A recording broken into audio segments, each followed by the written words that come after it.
Do you wonder why our government is full of politicians rather than statesmen? Then stay tuned right now for the Kelli Ward Connection. She's bold. She's fresh. She's fearless. Here now, your host of the Kelli Ward Connection, Dr. Kelli Ward. I got my high heels on, my boxing gloves. I can knock you out with a 1-2 punch. I'm perfume sweet and whiskey strong. I damn sure ain't no underdog. I might fall down, but I get back up. I shine brightest when the going's tough. You say I can't, well darling, watch me.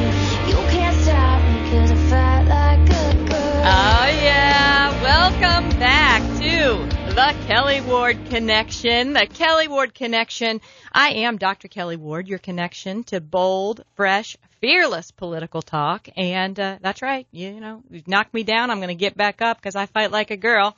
Arizona deserves a BFF, and I am ready to be the bold, fresh, fearless voice we need. Listen up, speak out, make a difference. Here we go. I am back in studio today, and I'm so glad to be here. Last week's show generated a lot of discussion on our Facebook page and also on Twitter. In case you missed it, we discussed Prop 205, marijuana legalization in Arizona. Now, you can listen to all of our past shows online at facebook.com/Kelli Ward for Arizona, Kelli with an I, and the number 4. You can find all of those shows, or we do have a YouTube channel, the Kelli Ward Connection. And this week, my husband, Dr. Michael Ward, is in studio, as well as, of course, Wes Alexander, our resident millennial. And we've got a lot to talk about with Wes because he went to a town hall event with Hannity last week, and I want to hear about it. I think it airs in its entirety on Saturday, so everybody out there be on the lookout for our Arizona millennials who got to go and interact with the Trump kids and tell why they are looking forward to changing Washington, D.C. with someone as bold as Donald Trump as our next president. Now, we do have another great show today. We're shifting gears a bit. We are going to be joined by Brenden Dilley. He is a local author, a public speaker, and a life coach. Now, I just returned from Chicago where I attended a big conference with doctors, physicians seeking careers outside medicine. And 3 of the careers that were showcased there were author, speaker, and coach. So I'm excited to hear what Brenden has to say. He's from Phoenix. He wrote a book called Still Breathin', The Wisdom and Teachings of a Perfectly Flawed Man. So if you want to look that up before he comes on next segment, it'd be great for you to be able to do. He's going to discuss his book, and we are going to talk about how all of us could take a deep breath and carry on during these last 2 weeks before this big election.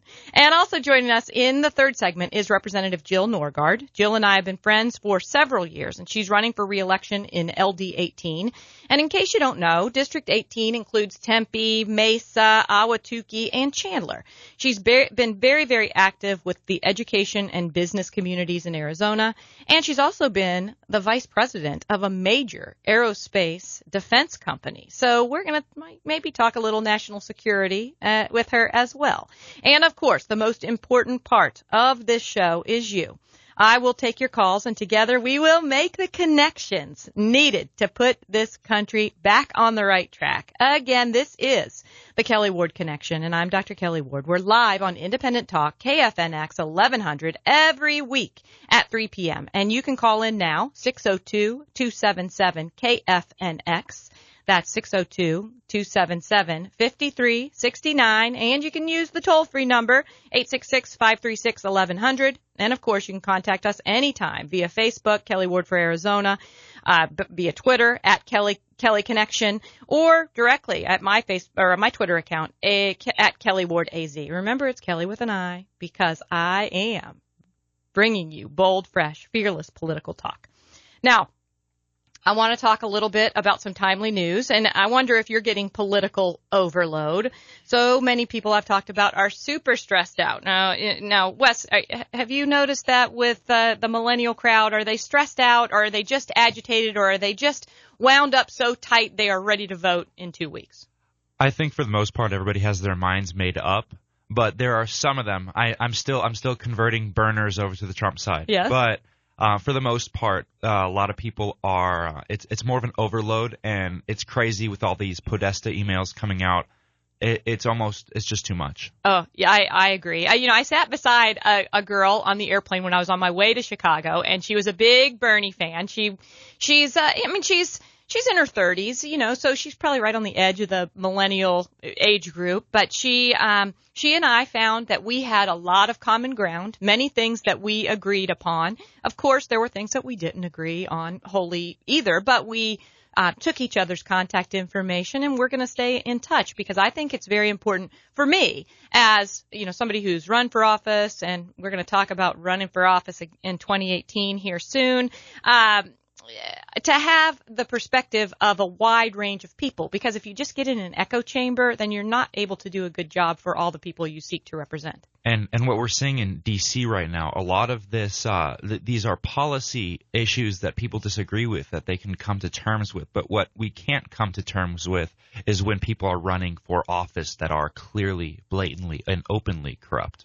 Yes, I agree and wholeheartedly. That's something that Bernie Sanders supporters and Trump supporters can both agree on.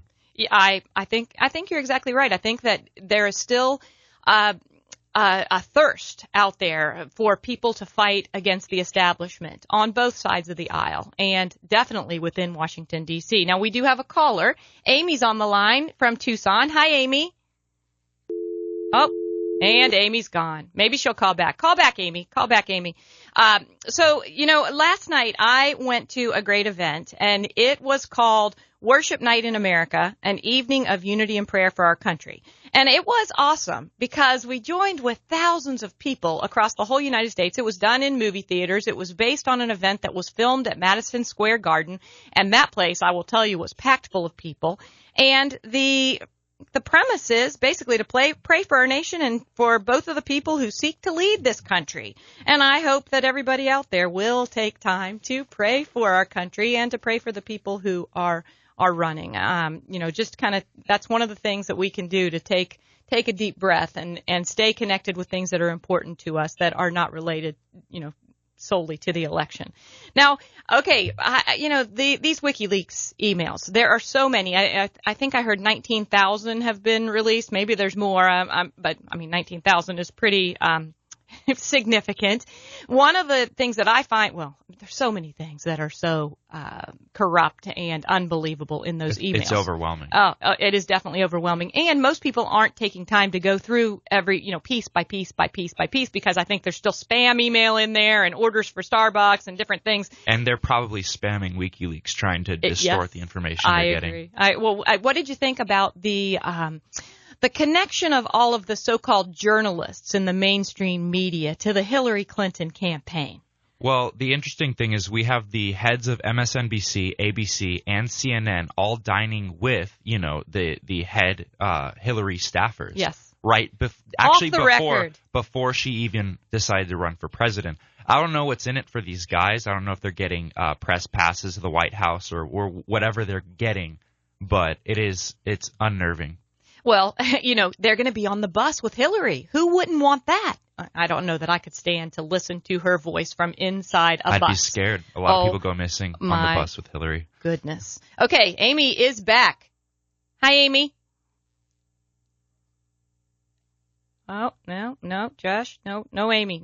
Well, we've got only about a minute and a half. So if Amy, if we're able to get her, we'll get her back on. Hopefully she'll keep trying. We want to talk to you, Amy, because the whole point of this show is to make the connections that we need to make, and we can't do that without you out there listening. And so, since we have so much to talk about with WikiLeaks and with the Project Veritas videos, we're going to spend some time on that in the fourth segment. We're going to wind down now because we're going to rev up for our first guest, Brenden Dilley. And remember, you can call in and connect at 602-277-KFNX. That's 602-277-5369. Stay tuned. We are going to be right back with more of the Kelli Ward Connection here on Independent Talk 1100 KFNX. Don't forget, call in, connect. And I see Josh is making a motion. Yes. Amy, I think, is on the phone. We'll take her call when we come right back. Stay tuned.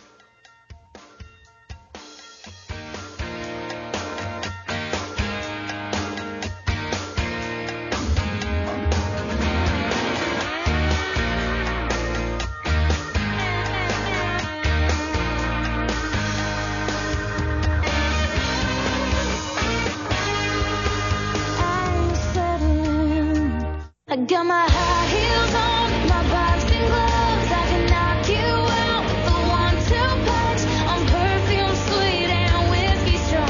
I damn sure ain't no underdog. Welcome back to the Kelli Ward Connection. I am Dr. Kelli Ward, your connection to bold, fresh, fearless political talk, connecting the dots and putting things together in the political world. Listen up, speak out, make a difference. Now, we've got Amy on the phone. I know she has a bad connection, but we're going to try to get her right here before we start with our guest. Amy. Hi. Hi there. How are you? Oh, great. Your connection sounds great to me. So what's up? Well, I just wanted to let you know, me and my husband, we think you're a wonderful, awesome lady. We wish you would have won for the Republican nomination, and we're wondering if you are going to go against Flake the Flake. Well, Amy, I thank you for calling in and for your support. That's from the bottom of my heart. And also for the question, because I will tell you this, and this is for the people that are listening and the people who are watching on our Facebook.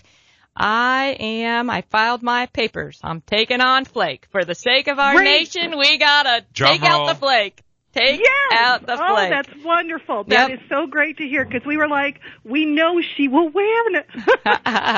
Well, thank you, Amy. Well, I'll need your help. I'll need your hard work. I'll need you to tell your friends, because it'll be the same battle that we were up against with John McCain. It is a huge establishment stronghold, and they want to keep Jeff Flake, because even though he's been there almost 18 years, they consider him a young guy who he's best friends with Tim Kaine. Yeah, best friends with they'll want him on board. Flake. Yeah, he's best friends with Obama too. So yes. So yes, Amy. So thank you for calling, thank you for asking, and thank you for letting me expose that to everybody, that yes, I am going to be running in the 2018 cycle, and I'm going to be taking on Jeff Flake. And she's going to win. That is wonderful. Well, I could not even vote for McCain. We had to write you in. We just couldn't, in all good conscience. I thank you, and I will tell you, it's going to be a big political battle, and I'm up for it, and I think the people of Arizona are too, because we deserve to have at least one Republican senator. Right? Yes. Come on. Yes. We deserve a Republican senator. And, definitely. I'm looking forward to being that true Republican, not a Republican in name only, to represent the people of Arizona. So thank you for calling, and thank you for keep trying to get through. So I'll talk to you, and I hope you'll keep listening. Oh, definitely. Thank you so much. Thank you. All right. Well, now I am so glad to be joined by author, speaker, and life coach, Brenden Dilley. Brenden, I want you to tell us a little bit about yourself and how you started down this career path, because you're a young guy. Well, actually, that's an interesting story. I was fortunate enough to have an amazing mother who was an author and a speaker as well. She was a self-made millionaire as a single mom, and just an incredible lady by the name of Lisa Kidder. And so I was mentored by my mom, obviously, growing up, and then I turned around in my 20s and made every horrendous mistake you can possibly make.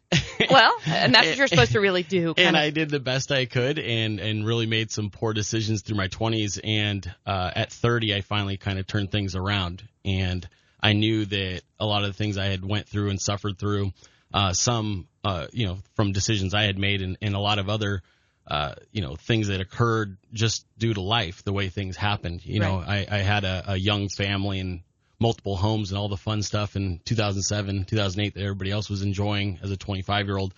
And then everything, the lights went out. Not only the economy crashed, but... That's right. So the lights went out on that party. And so, along with that went my home life and a lot of other things. So I didn't want to waste that experience, that pain. And so I wrote this book. And it's the Still Breathing the Wisdom and Teachings of a Perfectly Flawed Man. You're a perfectly flawed man, I'm guessing. Yeah. Yes. It is not like anything else you'll read as far as self-help goes. If you have a problem with curse words or fringe topics, it's probably not for you. It is extremely raw. I don't censor for anybody, and I include a lot of my humor, and you'll see both not only the wisdom and a lot of the knowledge that I gained from my experiences through romance and business and all kinds of things, but you'll also see my humor and my flaws, and I don't apologize for those. I just put them on display and kind of allow my reader to decide Yeah. So why do you think having life experience and even failing, makes you a person who can help people challenge themselves, reach their full potential? I mean, we hear, this is political talk. Right. We hear, from the Democrats that Donald Trump basically is a big failure. I mean, he doesn't look like a big failure to me. He looks like he's been very, very successful. Now, he's had ups and downs in his business life and in his personal life, but he's been able to overcome those things to become the man that he is today. And so how do you think those experiences have Well, I think there's two different ways you can live your life. I think you can be authentic and you can continue to pursue the right things and pursue a life that is, purpose driven and filled with a lot of experiences and love and authentic connections with other human beings, or you can live in a echo chamber and you can be corrupt and you can lie, cheat, and steal your way through life, and you can have a miserable marriage where you both have excessive amounts of infidelity. And then you can end up running for president eventually, apparently. So in this case, with Donald Trump, I think a good example of an individual who he took all of those experiences and allowed them to shape him as an individual to relate to other people. And I think that's what people see is it's, you see an individual that has fallen down, and we've all fallen down. I think most of us. And the difference between he and his opponent in this case is. He's very honest about his mistakes and his failures versus his opponent who continues to deny having them. So. Yes, I think we know, basically everything there is to know about Donald Trump. He's put it all out there. He has been honest about it. It hasn't been something that, they try to make like there's news, that it's news that certain things are happening. And, most of the things they're talking about are decades ago that have happened. And, but I guess it's pretty easy whenever you've got the mainstream media, cooperate, and not even just the mainstream media.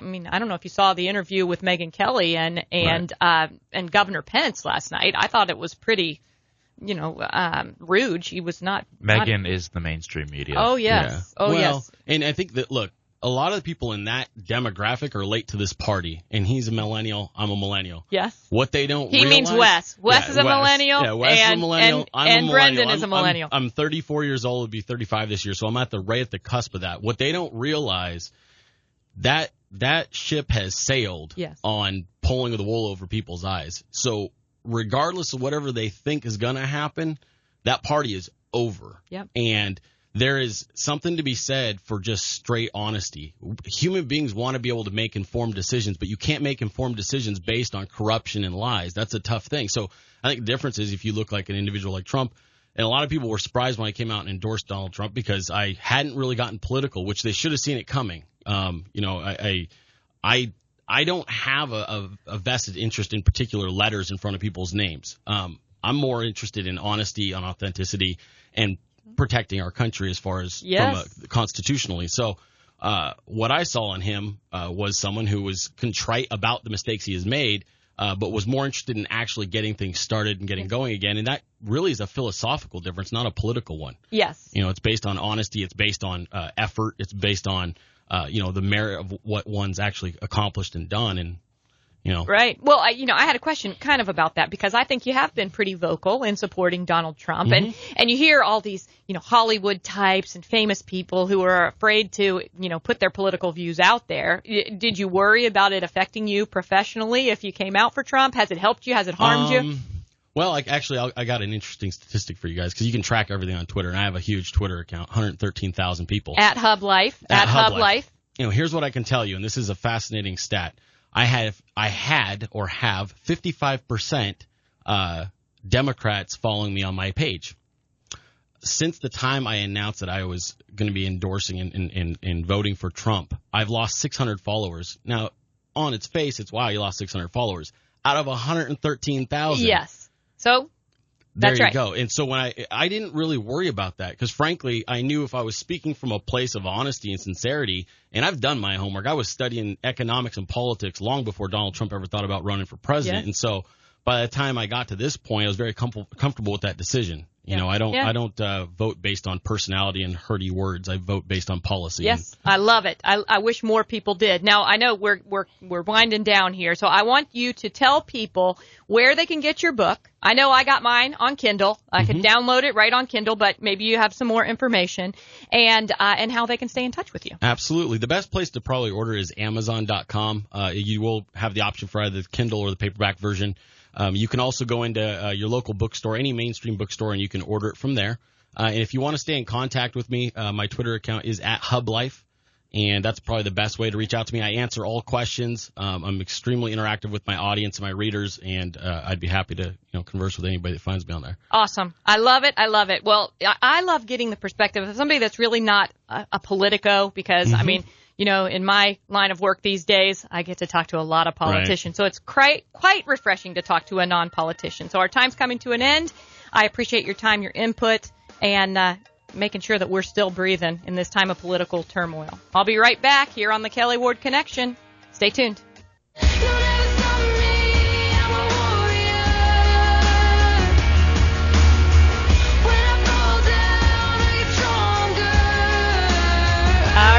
right. I'm not going to let the music play that long because we got a lot to talk about, and I kept Brenden for a couple more questions because during the break we were talking about some interesting things. I mean, your pinned tweet at HubLife discusses how you have no idea how anybody can read the Podesta emails and not have their blood boil. Now, are you as incredulous as I am about the way the mainstream media ignores the content of the emails, the obvious corruption, and that Hillary wants to say, Russia, Russia, Russia. Don't look at what's inside the emails. Right. I know you got a lot of tweets Honestly, on there, over 3,000 retweets. Yeah, it was something that I put out because I think that when you're someone who's living your life and you're trying to do things the right way, and that means, you're following the rules, you're not breaking laws, you're working your tail off, you're going to school, you're doing the different things, you're climbing up that corporate ladder. And when you read those emails and you see the way these people are functioning at the highest levels of government, that they are completely everything that we espouse as Americans as far as doing things the right way, being honest, and working hard is completely abandoned within those emails, and it becomes very apparent that is not how things are actually being run currently in Washington, and I call D.C. it the tyranny of the establishment because they make all these rules, and those rules are for us, but they don't apply to them, and you see it across the board, both parties. Now, just quickly, tell us about how you saved us from Jeb. Oh, so last November, it was hilarious. The hashtag Jeb Can Fix It was Jeb Bush's campaign idea for a viral tweet. And I happened to wake up real early in the morning that morning, and I have a large account on Twitter, and I thought it was a joke. So I sent out a joke tweet trolling about Jeb being a mechanic fixing your transmission. Jeb can fix it.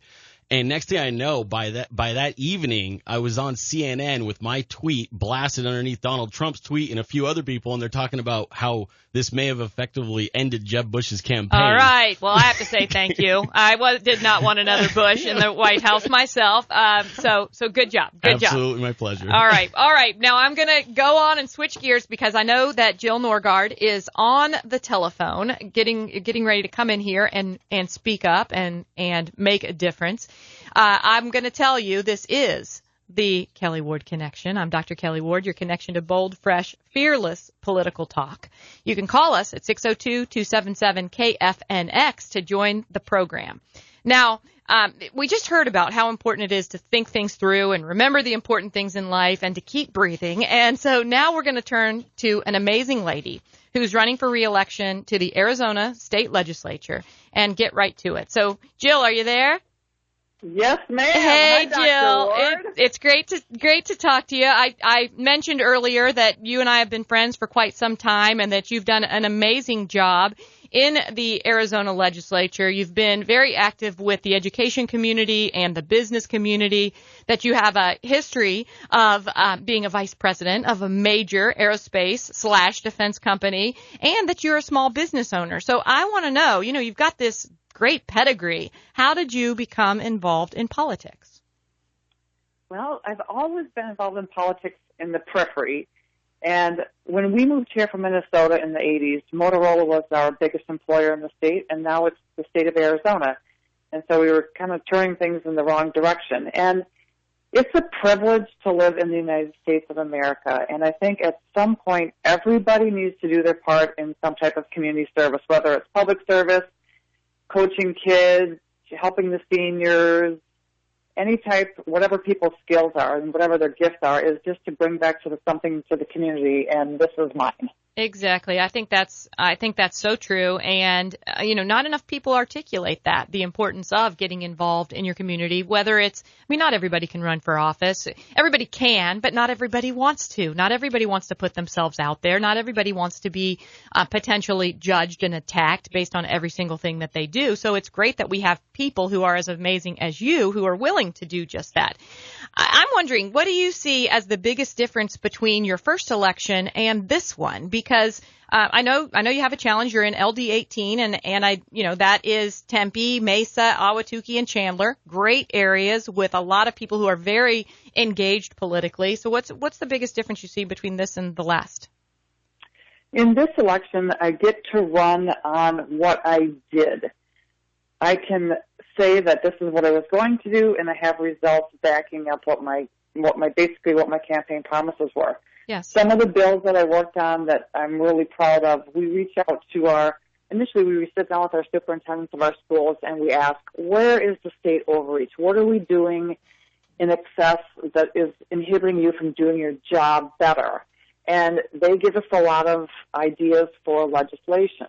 Mm-hmm. And the superintendent, one of my favorite bills was it's reducing the restrictions of school plant funds. So when schools get revenue from selling computers and selling some property, and get revenue from renting land for, say, pumpkins or Christmas trees, they're really restricted as to how they can spend that money. And so we reversed a lot of that and gave a lot of flexibility back to the schools, which is going to give them more funding, well, not more funding, it's existing funding throughout the state. It's $70 million in school plant funds. And right. So we're allowing them more freedom to spend that money for maintenance operations, which includes teacher salaries. Yeah, so they know what they need money for, but the state and the legislation that has come before has limited what they were able to utilize that money for. So you freed up some of that money so that our teachers can be paid. If we have great teachers, they're getting great pay.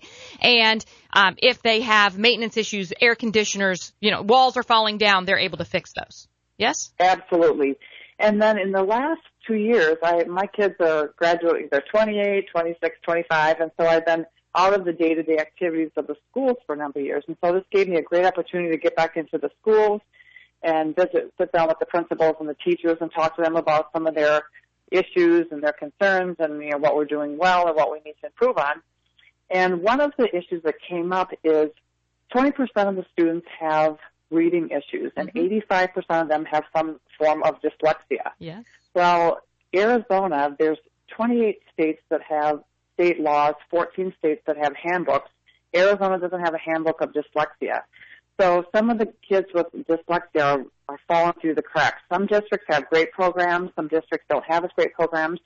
So I got together a group of stakeholders. We have First Things First. We have the State Board of Education. We have Arizona Department of Education involved. We have parents involved. We have school board members involved. And we put together this team that is looking at how best to make changes in Arizona so those kids don't fall through the cracks. Yeah. That's in 2015. I did a great dyslexia bill. I think that got the ball rolling, and I'm so glad that you are there to carry that torch because, before that happened, basically our kids with dyslexia were being told either they were just below average or even just being told that they were simply not intelligent, that they were dumb, and that is not the case. And so it's great to have people who are advocating for these kids who have that need, who could be the next future leaders of the country. Yep, that's right. And I've met with constituents who have said, my child was dyslexic, they got diagnosed as a junior, and they've worked so hard trying to maintain their grades, when if we had early intervention, they would not have spent so many hours. And she said, we sacrificed family time and time going to sports events as a family because it wasn't diagnosed. And so we've met with one of the local school districts here to do a pilot program. We have one pilot program that's completed already, and we're looking at 2 other preschools where we can start decoding dyslexia at 4 and 5 years old. Yes. So yes. I think it's going to be a focused intervention effort that's going to yield a huge result specific to early literacy. We have a lot of kids that exhibit conditions where they're sharp, and then they they memorize things.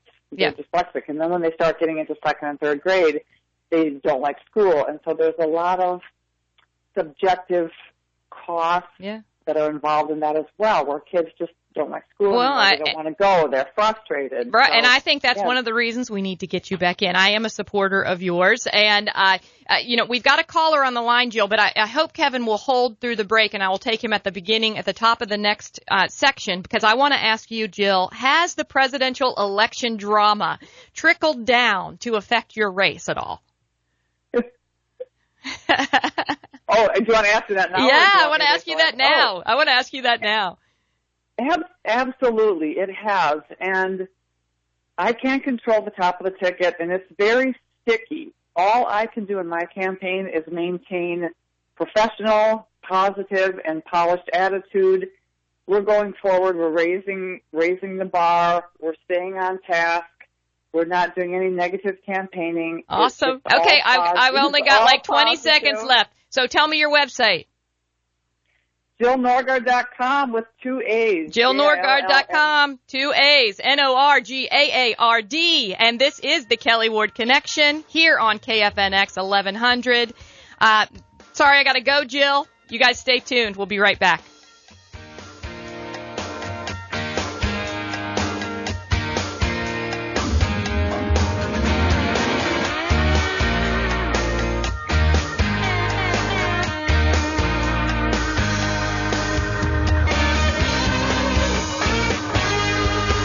I'm settling.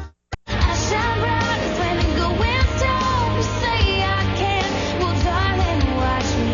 You can't stop me 'cause I fight like a girl. That's right. I fight like a girl. Welcome back to the final segment of the Kelli Ward Connection. I am Dr. Kelli Ward, your connection to bold, fresh, fearless political talk. I do have to say, that last commercial was kind of interesting. Maybe Senator McCain knows there's people out there listening that support Kelli Ward, and he wants to reach out to those people. And one of those people who supports Kelli Ward, I hope, is Kevin from Phoenix on the line. We'll see. Hi, Kevin. Kelly, it's Kevin again. I spoke with you a couple weeks back on your show. Yeah. Just heard you're going to give Blake a run for his money and get rid of him. Yes, I am. I am gonna. Let's affectionately call him Crooked Blake. Well, we need to come up with something good. Flake the snake. Flake the snake. Yeah, that's a pretty good one. Flake the snake. Blake the snake. Crooked Blake. Yep. Slithering Flake, slithering in for re-election. Well, let's everybody out there send me some names. Send me some hashtags. On my Twitter at Kelli Ward AZ, Kelly with an I. I am. I'm gonna take on the establishment once again. Make sure to tag him too, so he sees them. Yeah. But go ahead. I'd like to work for your campaign, Kelly. Hey, we'd love to have you. So just How do I do that? if you can go to KelliWard.com, KelliWard.com, and there is a sign up page there, or you can email Nancy at KelliWard.com. She's putting together the list of people that want to be on our team. We're starting early, obviously, you see, even before the presidential, because regardless of the outcome of the presidential election, we are going to need people who are in Washington, D.C., who are willing to fight the establishment, who are willing to stand up for the people that they represent, who are fighting for small government, for freedom, for liberty, to make sure that our economy is thriving, that aren't there to reward cronies, that are there to create an economic environment so that small businesses and large can thrive. And, we need people who are going to be fighting against Obamacare. Now, Obamacare is big in the news right now, but, the people who are saying we didn't vote for it, many of them allowed it to come for a vote, and they simply haven't fought very fiercely against it.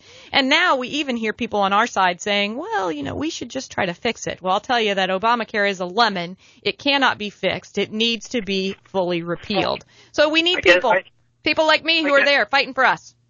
I guess anything that starts out being a lie ends up being a lie. Yes. You can't make something good out of a lie. Yeah. Well, I thank you. Yeah, go ahead, Kevin. You have another question? I'm a Trump volunteer. Yes. I've posted to date 500 signs. Awesome. Yard signs. So How many- I want to do the same for you. I would love it. How many of those Trump signs have gotten stolen? Do you know?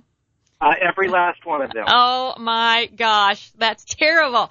I try to tell myself that the people that are stealing them are just they love Trump so much that they have to have a sign themselves to put in their own yard. But I know that there's a lot of left-leaning, tolerant people who are out there trying to destroy Trump's chances at being our next president. But possibly I think, paid. Yes, yeah, possibly paid. Well, if you look at the WikiLeaks and you look at the Project Veritas, you could think that many of those people are being paid to agitate, paid to take signs, paid to show up looking like Donald Duck at rallies. The list goes on and on and on.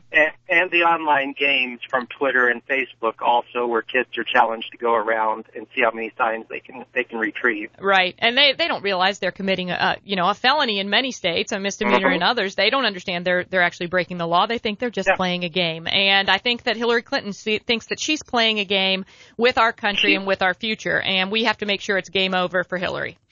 She's probably behind the web games and probably paying the kids to go around doing that. Yep, I wouldn't put it past her.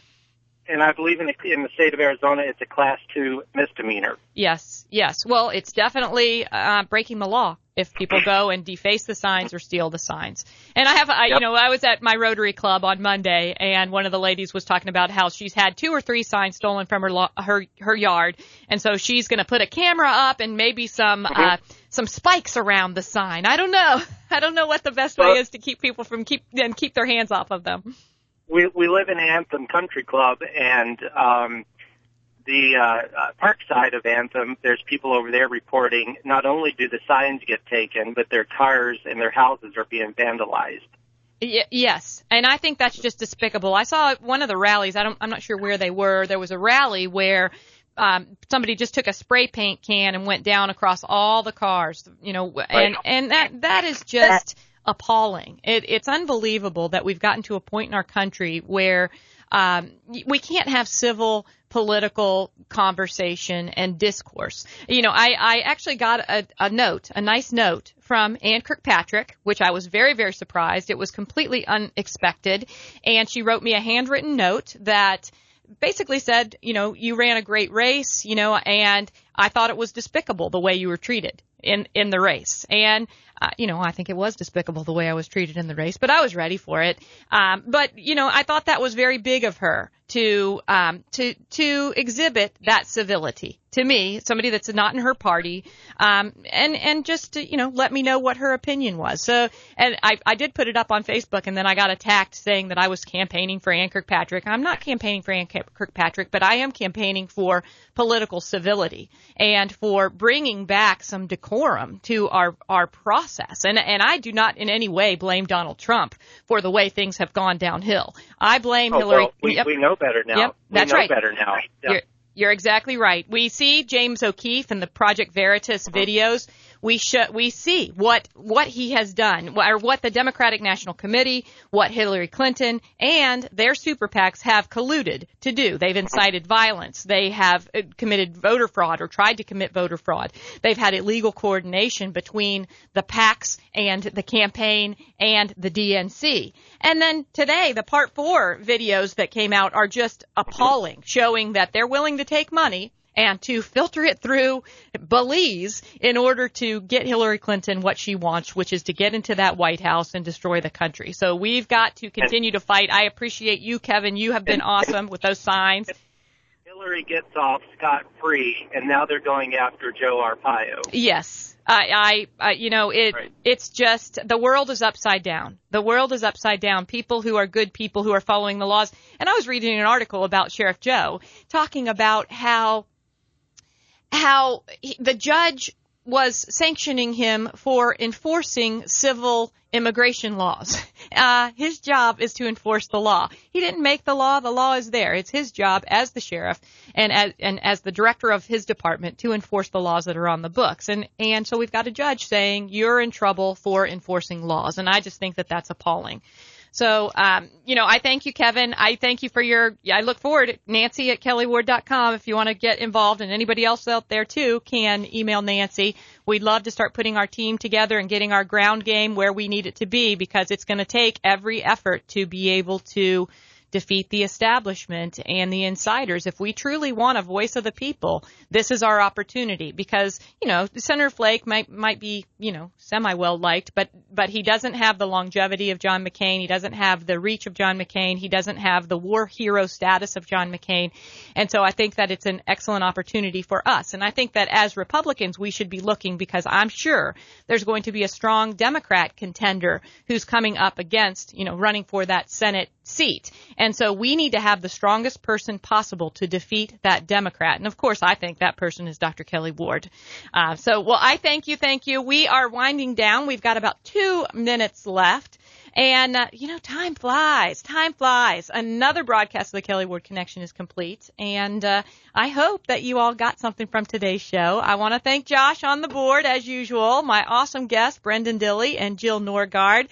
Wes Alexander, always glad to have you. Dr. Mike, thank you for Facebook Living for us and making it a little bit more interesting, I hope, than just silence. And next week it's going to be all Trump all the time. I'm going to be joined by at least 6 women for Trump in studio. I am definitely going to have to Facebook Live that show, because we're all going to be squeezed into this studio talking Trump. I hope that I'll be joined by many of you via phone as well. Come on back. This is Dr. Kelli Ward, Kelli Ward Connection. See you next week.